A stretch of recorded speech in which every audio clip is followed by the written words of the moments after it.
the raccoons is on the invasive species now.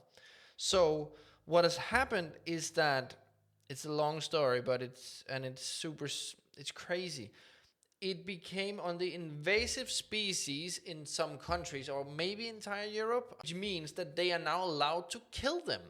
So tons of rescue centers went out to help them now rescue them from the wild and put them into cages for people not to kill them. So it's some of these because now the government allowed to kill them because it's an invasive species. So if we want to help some of them, which we feel very, very weird about because this is animals that has been used to the wild, but the alternative is that they get shot and killed, you know. Um, but for us to be able to take them in, we need to seek government special approval to take invasive species into Denmark.